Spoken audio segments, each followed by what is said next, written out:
Hello everybody, Ross Madden here. Welcome to the show. This is the Truther Think Tank. Today, Donald Trump's tweets have been on fire. Let's dive right into the first one. He tweeted this one about 8 or 9 hours ago. Had a good and interesting meeting at the White House with A.G. Sulzberger, publisher of the New York Times. Spent much time talking about the vast amounts of fake news being put out by the media and how that fake news has morphed into phrase enemy of the people. Sad. And it is sad, and they are the enemy of the people. Donald Trump has had a meeting with AG, that would be Arthur Gregg Sulzberger, who is the publisher of the New York Times. His father is the chairman of the New York Times. His grandfather was the chairman of the New York Times from 1963 to 1997 before his father took over. And his father is still the chairman, but passed down the publisher position to his son just last year, 2017. So A.G. Sulzberger is meeting with Donald Trump, and he wants Trump to stop using the term enemy of the people in reference to journalists. And he's not using the term enemy of the people in reference to journalists. He's using it in reference to you guys, you fake news, TV, media BSers. Journalists have the very sacred job of telling the people the truth. People trust journalists because they assume what you're doing with that massive team of researchers behind you is that you're researching and finding out the truth and sussing out what is fake and true, and then telling us what is true. But in fact, you are running an agenda, a liberal, democratic, anti-Trump agenda, and Donald Trump is pointing that out, and it's anti-American. It is the enemy of the people, and when you're leading us into misleading us into fake wars and fomenting war with Russia, it's absolutely a huge issue. And the media needs to be called out. They are the enemy of the people, and they need to be treated as such by the people. They're the enemy, and people will start to be made examples of. People will make examples of these fake news media journalists, as they would like to be called. So the next tweet we will get into, Donald Trump talks about the GDP. The biggest and best results coming out of the good GDP report was that the quarterly trade deficit has been reduced by $52 billion. And of course, the historically low unemployment numbers, especially for African Americans, Hispanics, Asians, and women. Let's talk about the $52 billion reduction on the trade deficit. That is huge. First of all, the trade deficit, if you didn't know, was about $800 billion. So $52 billion was taken out of the quarterly, and $800 billion was the annual. So you have to actually multiply that $52 billion times 4. That's $200 billion. Donald Trump, in his first year, has taken $200 billion, if this pattern continues, off of the trade deficit for the United States. That is incredible. That's 25% of our entire trade deficit in 1 year. If that trend continues, we'll have a positive trade deficit by his second term. So Donald Trump is an American hero. Donald Trump is fixing the American economy, and this is a mega problem.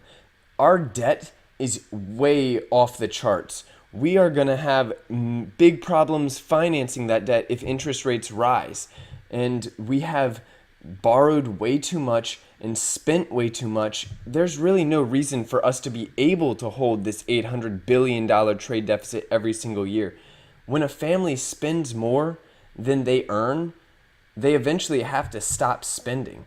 Eventually, the credit line comes due, and you can no longer continue to overspend.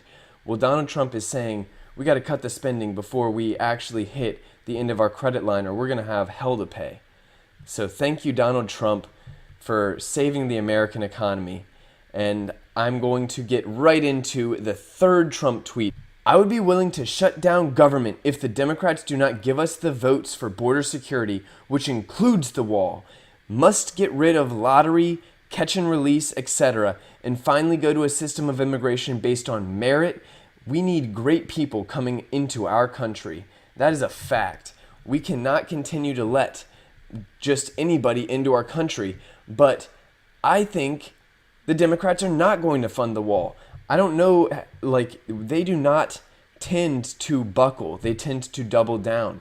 And so I say, shut it down. Shut it down. Shut it down. Democrats are not going to fund the wall. So just call them out on it. It's the Democrat wall shutdown. And they're going to try and blame you, Donald Trump. They're going to say that you should just fund us anyway and, just keep kicking the can down the road. Sorry. At some point, you got to call it. At some point, you got to say, this is what I need. And if you're not willing to come to the negotiation table, then you're the one that's turning the government off. In Donald Trump's next tweet, he goes right after the media. When the media, driven insane by their Trump derangement syndrome, reveals internal deliberations of our government, it truly puts the lives of many, not just journalists, at risk. Very unpatriotic. Freedom of the press also comes with a responsibility to report the news. In a way, Trump is calling out the collusion between Robert Mueller's witch hunt team and the media. The fact that the media is not questioning Robert Mueller and Rod Rosenstein and Jeff Sessions every single day about why they are misleading the country and telling them that Trump is, colluding with Russia when they've got zero evidence for it and the investigation continues. The fact that you have an open investigation is suggesting that there is fire. That's why you're looking for investigating the smoke. This is a huge problem, and it's misleading our country, and it is fake news. And that is why Donald Trump is tweeting about the media being driven insane by their Trump derangement syndrome. They're afraid of Trump. The media is faking. The media wants people to be afraid of Trump. The media is also afraid of Trump for different reasons. But the media is afraid of Trump because they have been misleading the people and colluding with this illegal witch hunt. And it is an illegal scam. Donald Trump is right to call it an illegal scam. He's exactly right. And it's very unpatriotic. The freedom of the press comes with a responsibility to report the news accurately. 90% of media coverage of my administration is negative, despite tremendously positive results we are achieving. It is no surprise that confidence in the media is at an all-time low.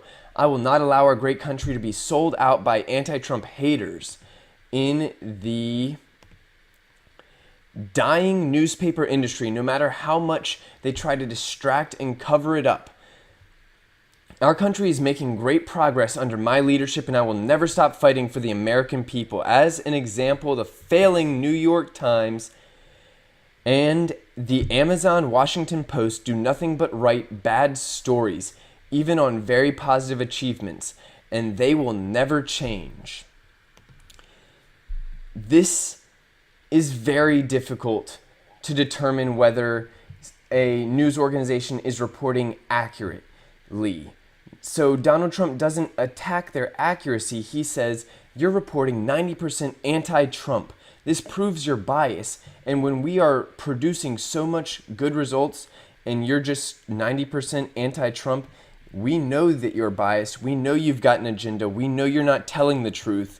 And that is a great way to show objectively that the media is anti-Trump, that they've got an agenda. And that they're deceiving their audience, which makes them the enemy of the people. The people trust the media to tell them the truth. And if you deceive us, you are the enemy of the people. If you deceive us and we end up starting wars because of that, you are the enemy of the people. If you deceive us and we end up hating another foreign power, you are the enemy of the people. So, these two media organizations, the New York Times, the failing New York Times, and the Amazon Washington Post, are both individually called out by Donald Trump. And I think that this is a great thing to do.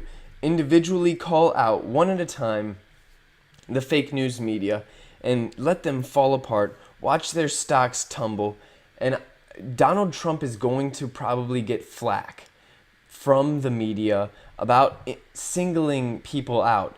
And he's also going to get flack about calling all journalists fake news. So no matter what, Donald Trump is going to get called out by the fake news media. It turns out a lot of that is coming from fake news media that just don't want to be called the enemy of the people because they know where that train leads. That train track leads straight into a very dark place for those journalists. And it's smart for Donald Trump to go after the bias of the media, the 90% anti-Trump, because you can say, yes, that is an anti-Trump phrase. Objectively, you used anti-Trump rhetoric, and so that is an anti-Trump report, and you can create an actual statistic based on that, an objective standard. The last thing I want to say about the failing New York Times and the Washington Post is they know they're telling lies. They know that the people don't really believe them. They know that they're failing and losing money every month. It costs a ton of money to print those papers. Are they receiving subsidies? I'm not sure. I know Amazon is receiving subsidies for other things. I'm not sure if they're receiving it for their the Washington Post, but they're receiving subsidies for the cloud computing stuff, and they're also receiving subsidies from USPS for shipping. We subsidize their shipments all around the country. You know, most logistics companies have to pay for their shipments, not Amazon. Turns out the people who are putting all the other logistics companies out of business, they're getting massive subsidies from the government.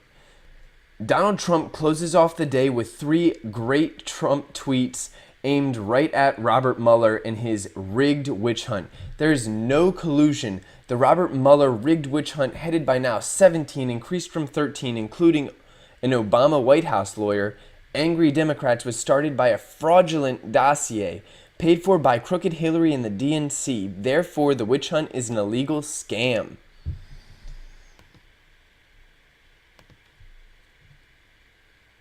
It is an illegal scam. That's an important point to make. This is illegal. And so when Robert Mueller, when James Comey, when Rod Rosenstein and Jeff Sessions all let this go, they're covering it up. They are involved in this illegal witch hunt. And it's illegal what they're doing. They are becoming accomplices. So the next tweet is Robert Mueller ever going to release his conflicts of interest with respect to President Trump, including the fact that he had a very nasty and contentious business relationship? I turned him down to head the FBI one day before his appointment as SC, Special Counsel. That's a decode for all you Q people. And Comey for his close friend. Is Robert Mueller ever going to release his conflicts of interest? Absolutely not. But Louis Gohmert did. Louis Gohmert released a piece, I believe it was called 40 Questions That Robert Mueller Needs to Answer Now. And I will link that below. And that really dives in deep into Robert Mueller's conflicts of interest. Louis Gohmert has been complaining about Robert Mueller's conflicts of interest and misusing the FBI for not just one decade, but really since Robert Mueller has been placed in charge of the FBI in 2001, basically a week before 9/11. The next tweet, and the final one of the day. Also, why is Mueller only appointing angry Dems? I'll answer that right now. Because Dems cover for Dems, some of whom have worked for crooked Hillary. Dems cover for Hillary. Others, including himself, have worked for Obama. Mueller covers for Obama. Dems cover for Obama. Democrats cover for Democrats. And why isn't Mueller looking at all of the criminal activity, real Russian collusion on the Democrat side, Podesta and dossier? Great question, Trump. Why aren't they covering the Democrat collusion? Why is the Clinton campaign able to receive all this money from foreign governments, all this money from foreign agents? A foreign agent literally ran the Clinton campaign. Podesta had to register as a foreign agent after the fact. The same problem that Manafort's in trouble for. But guess who's in trouble? Guess who's in jail? Solitary confinement. That would be Manafort. That would be General Flynn. That would be Julian Assange is in containment. This is an upside down world we are living in. And the fake news are what makes that possible. And that's why it's so important that Trump calls out the fake news. He tweets about it, he talks about it in his speeches, and they are freaking out. So the fake news has been put on notice by our president, and I am so happy he is our president. That's why I'm voting for President Trump in 2020, and you should too. You should pick up a bumper sticker at exposethedeepstate.com, a Trump 2020 bumper sticker. Slap that on your car and support our president for the next 2, 3, 4, 5, 6 years while he makes America great again, and then we do our best to keep America great. Thank you all for tuning in. This is Ross Madden with the Truther Think Tank. I hope you all have a great week. This is going to be a big news week.